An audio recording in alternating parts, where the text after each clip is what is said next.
Hello, welcome to the Martial Arts Chat Podcast. We're live here on Spreaker.com, and on this episode we'll be reacting to the mayhem of last week in the world of MMA, and of course talking UFC 223 with our panel here this evening. Before I introduce tonight's panel, a shout out to the sponsors, A1 Fight Gear.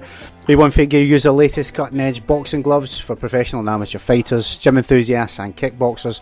Local and national gyms in the UK, do yourselves a favour, check out a1fightgear.co.uk.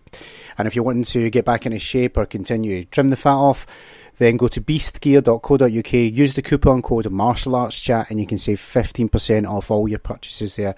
They've got plenty of stuff to keep you busy, like core sliders, straps and barbell pads, strength and conditioning programs, all to suit your needs. So whether you're just keeping fit, like I said, or whether you're into MMA or any type of martial arts or whatever your gimmick is, beastgear.co.uk, coupon code is MartialArtsChat and you'll save 15% off.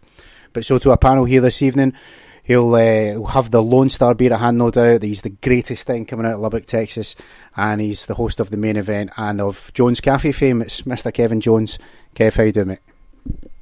Man, I'm doing great, dude. I think it's 80-some degrees. I'm thinking about getting in this pool. The pool's not even heated. Come on. Beautiful day in West Texas.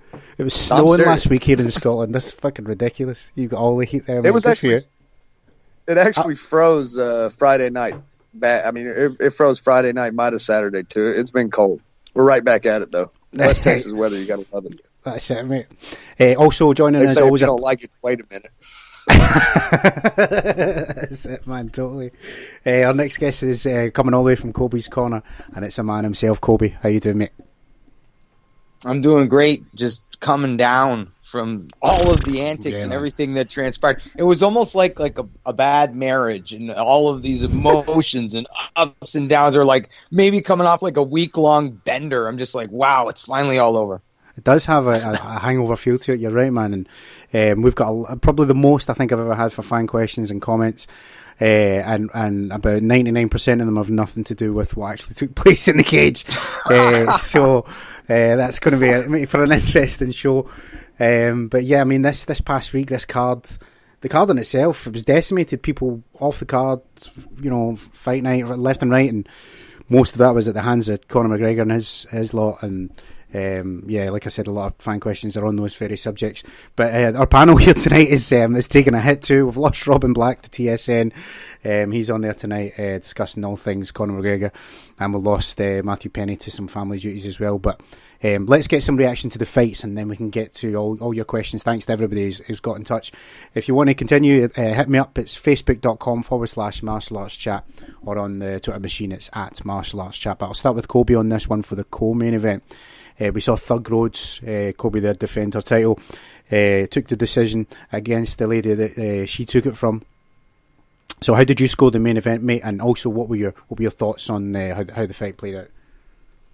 Well, I think for anybody that was questioning whether or not Rose was in the right spot, whether or not it was maybe a bit of luck had to do with their victory, or Joanna's weight cut, all of those things were answered, including a passing of the torch, so to speak. When I looked at the technical, stylistic matchup coming into this fight, we got some sample sizes in the first fight with the distance management and the footwork and the free-flowing entity of Rose Namajunas' stand-up, where she was making Joanna miss in the first fight several times with different naked kicks she was setting up, and really Joanna had a hard time closing the gap, and we've seen that again in this fight. So that was something that I really looked at from the first fight, and this fight kind of it's the exact same way, where she was just really slick, really elusive movement, able to step off to the side and land that right hand. Joanna obviously looked much better. She was super prepared. It's just Rose Namajunas just has her number. And I think that for me anyway, I picked Rose coming to win this fight. We got to see 5 full rounds. We got to see the best Rose Namajunas. We got to see the best Joanna Jędrzejczyk, I believe. It's just time to pass the torch, man. It's Rose's hour, and that's nothing. No disrespect to Joanna. I wasn't prepared to write her off after one loss. Either I had some questions about her chin coming in. She's been cracked and wobbled and dropped. It's wear and tear, man. There's 60 plus Muay Thai fights on that record. All the MMA stuff. I think she's 14-2 now. She fought frequently. She fought all the best women. So right now I think we're sitting exactly where we're supposed to be. A really humble, focused, baby-faced assassin and silent killer in Rose Namajunas, who can now take this title and do some good things with it in terms of just changing the perspective of women's MMA and just being herself. She's just a real person, and I think she earned the victory. I think she won the fight, and that was kind of what I expected coming in. But nothing but love and respect for Joanna, who defended 5 times. Her career is not over by any stretch of the imagination, but best believe we are in the Rose Namajunas era. Well said, mate. Kevin, did you expect Rose to defend in the way she did in this one, mate? I didn't. I thought that Joanna Jędrzejczyk could solve the puzzle. I mean, Kobe hit it. The first thing he said, you know, when he covered the pre-fight analysis, was it was the distance management. I mean, that's what was keeping her out of harm's way. Was keeping Rose out of harm's way in the first fight and frustrating Joanna. And I thought Joanna Jędrzejczyk could figure it out and solve the puzzle and cut her off a little better and close that distance and get that extra foot that she needed to really pop her like she did to everybody else. Totally not ready to write her off, man. I'm saying rematch. I mean, this was a great fight.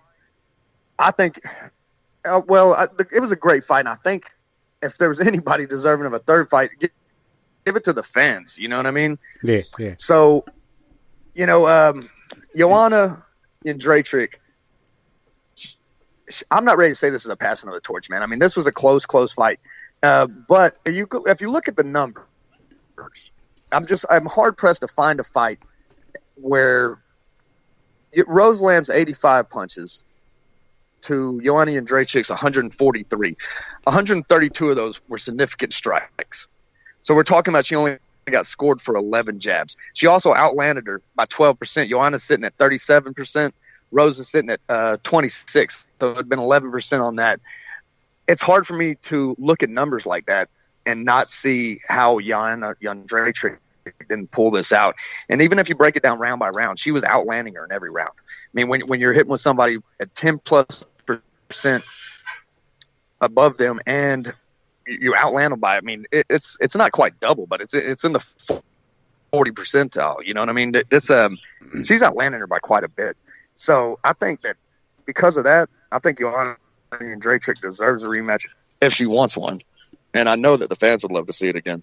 So, and, you know, as far as Rose's character, it's great, man, but that does not sell. Joanna Jędrzejczyk, with that smile she has and the meanness that she has and how she gets in these girls' head and really just fucks with them, to me, that sells. As a fight fan, and it's weird because, I mean, I hate it when Ronda Rousey did it. But when Joanna Jędrzejczyk does it, I fucking love it. You know, what's the difference? Why? I know you've not got the biggest love for Ronnie, but like, why is it so much more? Because it is similar attitudes. Why is it so much more Joanna? Yeah, I'm digging that, and then the same attitude for Ronda. Because no, thanks. Joanna Jędrzejczyk, I think, is generally a nice person. Right. That has that mean streak in her that a fighter needs to have, and I think she's genuine. Whereas Ronda Rousey, I didn't think she was genuinely just a fucking mean ass bitch. And that was her. I mean, that's me putting as blunt as I can. And she's just fucking mean. Joanna Jędrzejczyk's mean to the people she has to be mean to, and it's part of the plan. I mean, it's that might be what helps her get psyched up. She might be doing it, you know, strictly from a psychological warfare standpoint. But either way, you can see, and she keeps it. She usually tells it right to them. You know, Ronda Rousey has outbursts. Joanna Jędrzejczyk doesn't have those, you know? Yeah, no, fair enough. I could go on and on about Ronda Rousey. Well, I know that, mate. That's it. But I don't always remember Joanna being this way, though, because I'm sure Joanna, when she started out, was she not, like, baking cookies for her opponents and things like that? Do you know what I mean? I don't remember it always being mean streak. I think that's when the title was put on her. Then it's like, okay, we need to take this to the next level, you know? She was a lot more mellow throughout this camp and lead up to this fight because she ate some humble pie, although she didn't really acknowledge it in the media, not really giving Rose her dues, never really recognized that she lost the fight, denying that she tapped, blaming it on the weight cut. She found out real quick that those things weren't the reasons why she lost that fight in round 1 when she was getting tagged up with that right hand. And Rose Namajunas, unlike I think a lot of the other women, was not intimidated by her striking. She believed in herself, believed in her weapons, believed in Trevor Whitman and what he brought to the table, and has now beaten her twice. So, I mean, for me, I'm not against the third fight by any stretch of the imagination. I still think Joanna's world class, and maybe, who knows, she might win that title back one day, but Rose has beat her twice. So, sure. For me, the book is almost closed. No, fair enough, mate. Guys, let's get to the main event then, before we get into the fan questions. And I'll start with Kevin this time. Kev, Khabib is somehow the undisputed champion. I still don't get how that works. But he gets a victory here nonetheless. The question I want to ask you, mate, though, is were you surprised he couldn't get the job done in terms of a finish against this late replacement in Al Quinto, or was it just it was a dominant performance enough for you, mate? Al's a tough dude, man. I mean, you're not going to finish every fight. Not at this level. They have him ranked number. Okay, so before I get to where Al's ranked at, let's go through this timeline. So we're supposed to have Tony Ferguson, the fight that's been jinxed 3 times in a row. Fucking dumbest fucking thing I've ever heard.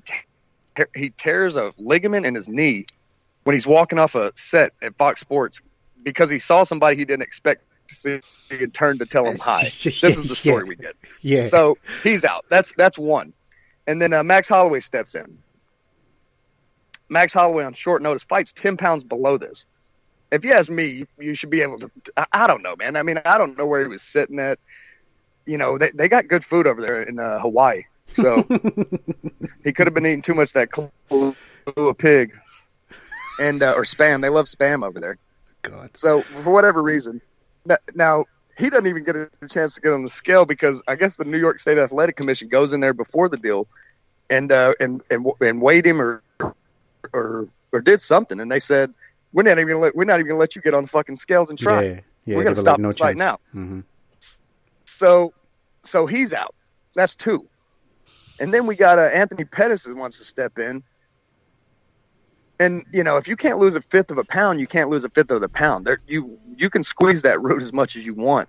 He thought he had to come in weighing 106, and that he had that extra pound. So if he thinks he can come in weighing 156 and he can't lose that extra 1/5 of a pound, something goes on back there, and the commission's involved again in this one, and they take up the scale, and they don't give him a chance to weigh in again within the 2-hour time limit. That's 3. Then they want to put Paul Fielder in there. New York State Athletic Commission says they're not even going to let him fight Khabib because he's not even ranked. So he's out. So who's the next guy up? The fucking guy. That's 4. We're up to number 5 is the guy that Paul Fielder was supposed to be fighting. So why the fuck wasn't he good enough to get a shot over Paul Fielder when he's ranked number 11? And Al Iaquinta should be ranked in the top 10. I mean, there's several guys in the top 10 that he can tag with that right hand and take them out. I actually was kind of optimistic for him. I was buying into, the fact that he trains with Matt Serra, and this was the same day that, he upset GSP. And I thought, there might be magic in the air. Mm-hmm. So, I was holding, and that if that right hand gets on you, he sets it up well. And I thought, I mean, he did a lot of things well, but of course, Khabib is a different animal when he's healthy and he comes in there and just has his way with the dude for the whole round. And I'm not surprised that Khabib was able to do what he did, and really not surprised that he didn't get the finish. It's like I said, on this level, they're not all going to be finishes. He put on a show. Oh yeah, well, and if the UFC wants to say undisputed, we all know that's bullshit. But because it's disputed. Champion's not, in my opinion, a champion's not a real champion until they defend that title. Anyways, if you win the title, you're a world champion. No one can take that away from you. Mm-hmm. But the real champion defends his titles, and that's what makes you a champion. Is defenses like Joanna and Draytrick, not going and seeing how much money you can make by getting your ass whooped by Floyd Mayweather until he decides to put you out there. Fair enough, mate. Well said. Colby, how about you? Your thoughts on the main event and Khabib now as the undisputed champion? I thought Kevin did a great job laying out that timeline, because I think it's important that we respect and look at the psychological component when it comes to this fight and the changes that, and everything that he went through on the lead up to it. Plus, we have to add on that he fired his nutritionist in the process. He made weight at 154 pounds. Everybody was doubting that. And then you pile up on top, and I won't get too far into it because I'm sure it's coming soon, all these opponent changes, the nutritionist, the firing of the nutritionist, making weight, which was fantastic, and then the bus attack. Well, all that Khabib went throughout this since the Tony Ferguson injury, just crazy. I've never seen a fighter have to deal with so much adversity outside the cage before the bell is even rung, and he still went in there and dominated, cool as a cucumber throughout the entire thing. When he got out of the bus, you see him on the 5th episode of Embedded, he's walking, shadow boxing, just taking it all in. There are very few fighters out there, people in general, that could endure that kind of stress and trauma before having to compete at a championship level inside the octagon in a 5-round fight. Like Kevin said, with all of these opponent changes, Khabib did what Khabib does, and that is dominate. That is be the best in the world. And it really is surprising to me that after the fight, we're now hearing about all the, his striking's terrible, or the striking this, the striking that. This guy is 26-0. His striking is good enough to have him undefeated. While it may not be the most graceful to watch, it is completely effective. You got to say that. 26-0, pardon me, for MMA. Striking for MMA. This isn't glory. This isn't professional boxing. This is MMA. And his striking has been good enough for him to stay undefeated this entire time. So, but it isn't a shock to me that in the face of examining greatness, we pull out the microscope and look for the flaw. There are no holes in his game. He hasn't been cut. He hasn't been dropped. He hasn't really been rocked or really been in any kind of trouble. Michael Johnson tagged him, but he walked through the punch and crushed him. So that's not a liability. These are assets. This man is as well-rounded as they come. His striking might not look like Conor McGregor's, but like I said, all these fights start on the feet, and he's been able to hang with Edson Barboza, now Ali Quinta, who let's give all the props in the world for taking this fight. It's funny because a little while back, Ali Quinta was on Ariel's show, and he was like, I ain't fighting Khabib. You'd have to pay me $1 million dollars to fight that animal. Fuck that shit. These guys respect Khabib on a different level, and they do it. When you hear fighters respect somebody like that, like they do with him, that should tell you something in itself. No, quite right, mate. Guys, let's get to the favourite part of the show, and we're going to be bombarded with a lot here. It's answering fan questions. You don't have to wait your turn. You know the rules. The floor is yours. I'll fire them out and tell me if you want them. First one comes from Andrew Van Kampen, who says, Whittaker was never stripped of his interim belt. Tony was. Now it's a title fight for the number one contender against a guy who's not even in the top 5 like Pettis, but he doesn't exactly deserve a shot, and even less so for Raging Al. Lightweight is a shit show. What do you think, guys? The thing is, Khabib has been deserving of a title shot for so long, and the title hasn't been defended in over 500 something days. So and the show must go on. The show must go on. People got to get paid, regardless of what happens. And on the interim title note, I mean, the fucking thing shouldn't even exist in the first place. They're preemptively throw these fucking interim titles on people trying to avoid these type of situations when they're unavoidable. And I mean, if this weekend didn't prove that, I don't know what did. So get rid of the fucking interim titles. I can't remember the last time we had a fight for one, but it's been a little bit longer than I can remember. So, maybe we're heading in the right direction on that deal. In this era of the UFC, sorry, Kobe, on you go, mate.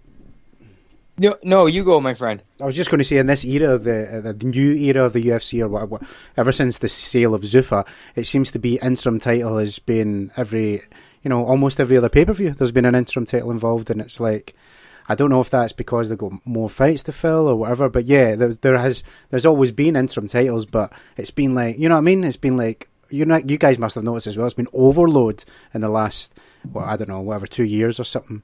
They're shiny. They're real shiny, John. Yeah, right. Okay. Yeah, of course. That's what it is. Yeah, not like that Mayweather money belt. That was made from real alligator, so that was the business. That anyway. I feel for Tony Ferguson. He's had obviously the freak injury, and now they're stripping him. But I think, and Kevin made some great points once again, and so did you, John. Really, if you look at the deeper narrative here, there's a little bit of psychological warfare and stuff going on behind the scenes with moving Conor McGregor completely away from the title, one, and two, potentially the UFC. And by them just solidifying Khabib and just squashing this and making him the champion, it pushes McGregor more to the left. And I think that is ultimately a little bit of a power play by the UFC. They needed, like Kevin said, full plus 500 plus days. Who knows what's going on with this division? It's crazy. They needed to put their foot down and do something. And the guy that ended up with the belt, like Kevin Jones said, was probably the most deserving guy. So I'm not really thrilled with the whole narrative, but at the end of the day, I get it from a business perspective. And of course, for the fighters who we have to put them at the front of the line too sometimes. Like the division deserves to have a real champion. Fair enough. Moving on, guys. Derek Bow asks, why are Khabib and Zabit regarded as transcendent talents when they have not shown the dominance of John Jones, Anderson Silva, Conor McGregor, etc.? It goes on to say they haven't shown that at all, yet are being mentioned in the same breath. GSP and the likes have retrospective beginning paths in the UFC, but yet we see this comparison. Why is that? I don't think. I mean, I'm very impressed with Khabib, and we've been talking about that for a while. That I respect Derek Bow, but yeah, I mean, I'm gonna disagree with that because I mean, this guy has all the respect from real fight fans that watch this shit. I mean, this dude does his thing, does what he wants to fucking do when he wants to do it. The number one thing going into a fight is you fight your fight. If you can get the other guy to fight your fight with you, you're gonna fucking win 9 times out of 10, and he wins 10 times out of 10. So. Derek Bow also follows up with awesome, thanks guys, I did my best, I'm knee deep in barrel aged beer right now, yeehaw. Yeehaw. Cheers mate, hope love you have Derek. a good time. Anyway, moving on, we'll go at Else for Elf on Twitter is asking, GSP versus Khabib in Russia, will it happen? Possibly. The Conor McGregor fight could if he can get past all of these monster hurdles that are in front of him, and as well have a work visa, because if he's committed of a felony, let's be real here, this could present potential problems. But I think Khabib calling out GSP, number one, brings a style of super fight to the table. It's a tough fight. It's arguably the two best wrestlers in the history of the sport. I'm going to throw Daniel Cormier and some others in there, Ben Askren maybe. But by Khabib calling out GSP, he also tells me he's not waiting for Conor. He's not going to sit back and wait for Conor McGregor to get through all of his bullshit. So I do think that there's a potential for that fight to happen. But if they could put the Tony Ferguson fight together for the 5th time, which I know the UFC isn't thrilled about, I kind of think Tony still deserves a crack at it, man. He had his belt stripped. Robert Whittaker didn't. He was injured and his belt was just pulled. So as much as I like the legitimacy at 155 with one title, I still think, Tony Ferguson is still in the mix. But there is a very good chance that fight takes place, in my opinion. He does deserve it. You're absolutely right, mate. But the thing is, and maybe it's the old Scottish Catholic guy coming out at me, but a bit of superstition. But this fight is doomed, man. That's like you said. That's what is it? 4 times now they've tried to make it. They do this again. Something's going to go wrong. You know what I mean? Sure. And then the other problem you got is to line another guy up to fill in. You're going to have the same issue that you had this time. And you can't expect. I don't know where George St. Pierre's head's at anyways. I mean, the guy's always been an oddball, and we talked about this before about the mentality of champions. I mean, they don't operate like other people. And I mean, he's off, he's like study astronomy or he does a lot of strange things, you know what I mean? They're by aliens, I think, right? Yeah. Oh, I believe it with that haircut that he got. I don't know, man. The guy has, to me, his head shaped too weird. It's like it's too big in the back. But anyways, no, man. I don't know where his head's. I mean, this guy rode off in the sunset once, come back and win a title. I'm not positive that he's gonna fight again, but I'm very far from being in the know on that deal, and so I will defer to my colleague from Canada who's a lot closer to the situation. But the thing is, you can't expect GSP to be fighting somebody else and be on short notice to fill in if Tony Ferguson gets injured. And I don't think you can ask Tony Ferguson to do the same thing either, given his status and where he's worked his way up to being the interim champion. So I don't know, but yeah, I'm with John. I'm with John Boy, because if you make this fight again, it's not smart business. I'm sure the buy rates for this fucking thing just totally fell out of the bottom of the deal, because I just wouldn't risk it.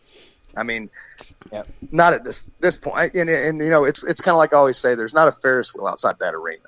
This isn't a fair. Nothing's fair in business, and especially when your business is having people get in the cage and fight each other. Mm-hmm. Yeah, absolutely. Yeah, but good points. And we don't know with Tony Ferguson what the recovery timeline looks like. He's 33, and that's a big injury. So fair points. Yeah. Paddy Patterson asks, Lesnar's first fight upon his return, who have you got? Put him against the champ, dude. Let's see him fight the winner. For real? DC or Stipe. I mean, whoever was going to win this fight. I mean, that's you want to get your money's worth. You want to give Brock a shot.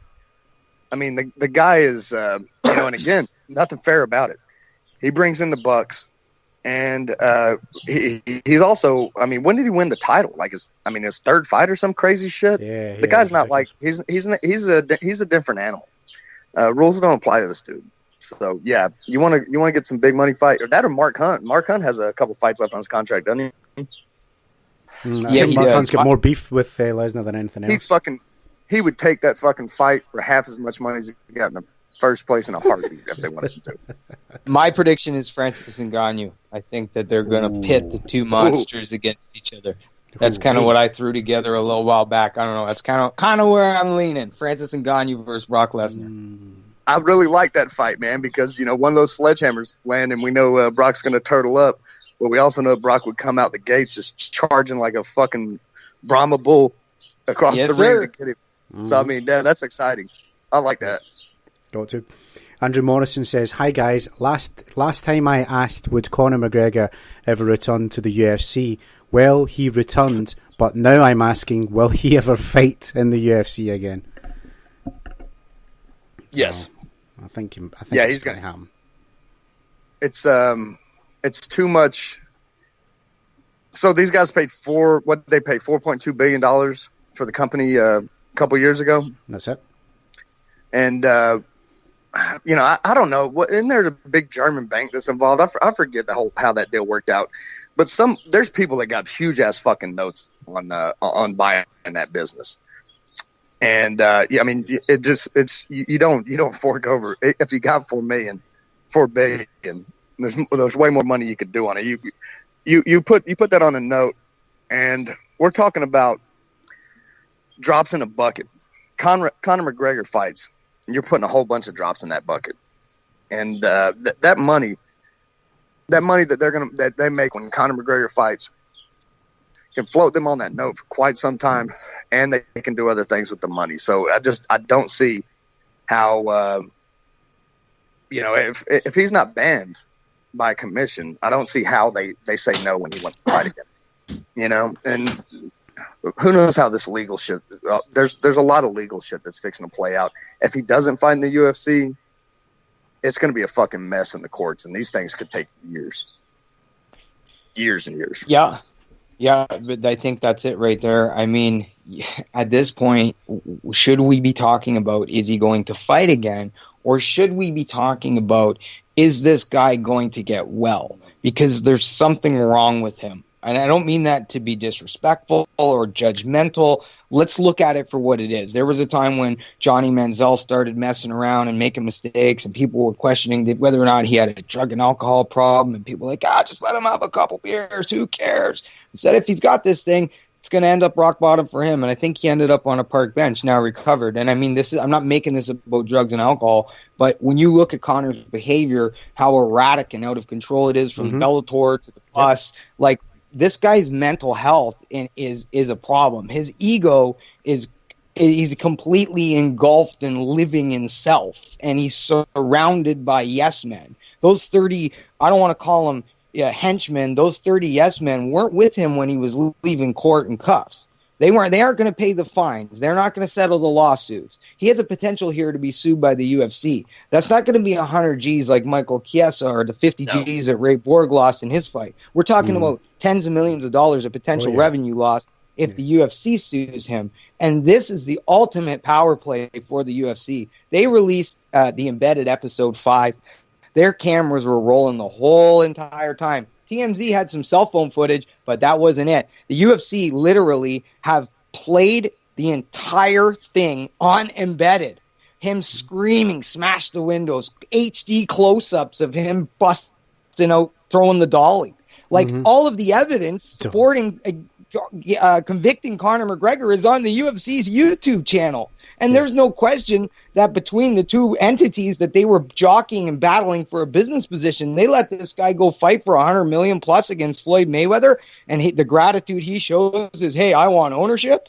That's what his next move was. After they let him do that and break exclusive contract, not thank you, Dana White and the UFC. Yeah, they made a little bit of money off the McGregor fight. They made 10 times that off one pay-per-view where he headlined. So now this puts the UFC in the ultimate power play position. They are back in control. And make no mistake about it, leading up to this thing, they weren't in control. They had to give in, and he had to get his way, and it was a mess the whole entire time. This puts the UFC back in the driver's seat. The legal stuff is going to be the biggest barrier. If he gets convicted of a felony, it's going to be a problem. So could he fight in the UFC again? Sure. Money speaks, right? But more money, more problems. So I think we first have to look at Conor McGregor's psyche and him fixing whatever's going on with him before he's healthy enough and well enough mentally and physically to go do this again, because there's something wrong. You don't behave like that at 30 years old with the cameras rolling. You know, I don't think you're making about drugs and alcohol at all, you know, but that shit amplifies your personality flaws. And sure, absolutely. What you know, I think Conor McGregor is a prick, and he always has been. And I think that he is. I mean, sober people don't do the shit that he was fucking doing, and to do it like at the drop of a hat. And what they overslept. They were trying to crash the media thing and showed up fucking close to a half hour after it was over. You know, and they didn't have a plan going in. That's why all this shit happened. I mean, if he had a problem with Khabib, you go see him man. You go see him man to man. You make sure you have a good plan to run up on him, not a fucking bus full of fucking people that have nothing to do with this shit. It'd be like if I had a problem with you, Kobe, and you were eating at McDonald's, and I just showed up and started throwing bricks through the fucking window, telling you to come outside. Didn't give a shit who I hit. I mean, the whole thing is fucking ridiculous. You know, hell, the whole thing kind of get me worked up about, you know, goon shit like that, dude. I just don't like it. And I think that's what it is, man. I think I think he's an asshole. He's had an asshole problem. This money and the extracurricular activities that he's doing have amplified this. So, I had another point to make, and I got kind of worked up about Conor McGregor, man. I want to see him back in there. I want to see Khabib fucking ragdoll this son of a bitch around the ring. Well, this is the thing, though. I mean, I'm going to play devil's advocate here. All of this is going to make, for when he returns, the ultimate payday for the UFC and for Conor, is it not?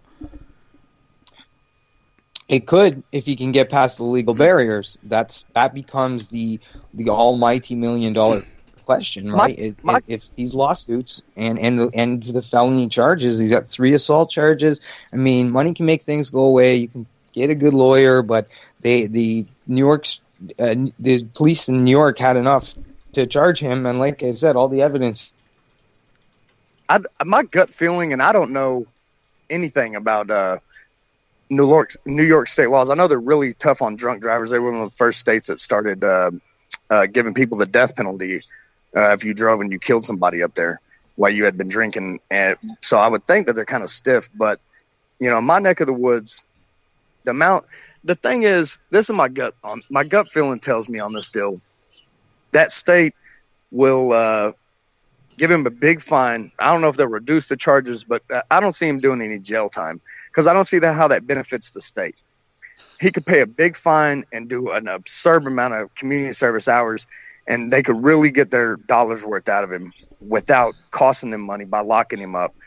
And but you know, then again, like me personally, I'm sitting on a jury and got a videotape of some son of a bitch doing that, and they'll get people if he takes this thing to trial and they don't settle it.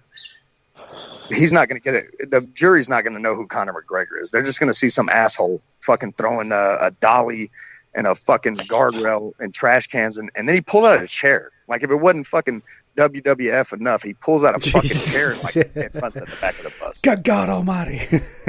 He's got the chair. It's bad, dude. It was bad. Let's move on, guys. We've got some more to get through. Michelle Tang is asking, is Ray Borg really injured or looking for a payday? He had glasses on when on that embedded video. I saw that, yeah. But you know, if again, the New York State Athletics Commission said that he had corneal abrasions. The doctor told them he had corneal abrasions, and so he was out. So you know, there's no reason to doubt the cat. But he wasn't blinking, and he had glasses on right after that. The only window that smashed by him smashed. Yeah, I think Kevin. Yeah, these are good points, and I don't want to put it on the man and say, you know, this is drummed up. But let's just point out that Ali was on the bus, and if he was giving anybody any advice on the side, hey, you never know, right? That's true. That's like he was probably in Where there's smoke, there's fire. That's it, mate. Let's see. We've got just a couple of comments. Michael Johnson says, Raging Alaquinter is the real winner here. Got paid handsomely, and his stocks will go high. And Giorgio Woods says, Khabib has looked very vulnerable in recent fights. I don't know that. Conor and Tony will beat him. George St. Pierre would eat him. I don't know if he's trolling me. But yeah, all in very interesting comments, and thanks very much for getting in touch, guys. Before we wrap up, I've just got one more. It's Else for Elf, and I've lost it. Hold on, I'm trying to find it. This is terrible. He's doing it live as well. Where are you? I don't know what Khabib's fights. The last guy I was watching, the last three I watched, he dominated him. I think maybe the striking is what they were trying to get at, unless they were just trolling me. Oh, here it is. Fellas also ask about the commentary on the UFC, commentating on the where did it go? Oh, sorry, on the Joanna and Rose fight. That it seemed very biased. That it was almost like they were convinced it was 2 rounds each. I don't know. I had it pretty close as well. I know the judges scored it differently, but do you think there was a bias in the commentary with Rogan and Smith sort of sucking up each other's asses? The thing, real quick, about the scorecards, the scorecards were all 4 rounds to 1. That's the problem with the decision. They were all 49-46. Right. So that's the problem with the decision. When you outland somebody by 12%, and I mean, how many punches was that? You know, 50, 60 something punches out of a $150. You win the fight. She should have won the fight. No doubt. New rules in effect last night, correct? For New York, I don't know if they're playing the game, but she was 1 for 2 in takedown. Rose was 1 for 2 in takedowns, and I mean, you know, the thing took the new rules state that if the majority of the round takes place on the feet, then they're supposed to only rule it by their feet, you know, and then only go to the grappling if that thing that's even. And to me, 85 to 143 with 132 of them being power punches, that's not even. No, that tells you all you need to know, of course.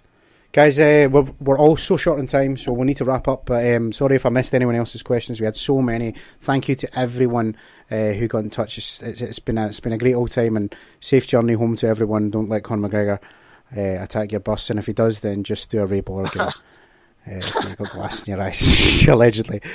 Anyway, at this time, I'll let the guys do their plugs. Starting with Kobe, let everyone know where we can check out all your fantastic breakdowns and all the rest of it. Kobe, floor is yours, mate. Let our people know. Yeah, thanks so much for having me. A shout out to Derek Bowe for sending in a great question. And I know with this sort of stuff, for anyone listening, I share really strong opinions, but know that I always listen to the other side and respect what other people have to say. I'm forever a student of this game. You can check me out on YouTube, Kobe's Corner, Corner with the K, and then you can hit me up on Twitter at Kobe_Corner, again, Corner with the K. I'm also on Instagram, Kobe's Corner, one more time. Yeah, check me out. If you like my work, subscribe, hit me up, and hope to chat with you soon. Thanks very much, my friend. And Kevin Jones, always a pleasure to get your time, mate. Let people know where to check out the main event and share your love. First, I want to say thanks for not asking a ton of questions about the bus event. It was nice after being on the radio all morning, and that's pretty much what we talked about for half of the show. Oh, God. It was nice not to have to talk about it. Actually, talk about some real questions. I want to thank everybody that sent questions in as well, man. They were great questions. And, Kevin Jones, right from Lubbock, Texas, on the main event. Double T 97.3 is the radio station. Double T973.com is the website where you can tune in every Sunday from 8 to 9. Give us 1 hour. We'll fill you in on everything you need to know that's going on in the world of MMA and boxing. And we'll throw a little Muay Thai and maybe some kickboxing in there every now and then. And I'm going to enjoy the rest of this sunny day out here. Much love to John Boy and Kobe. Y'all are my two favorite people to do the podcast with.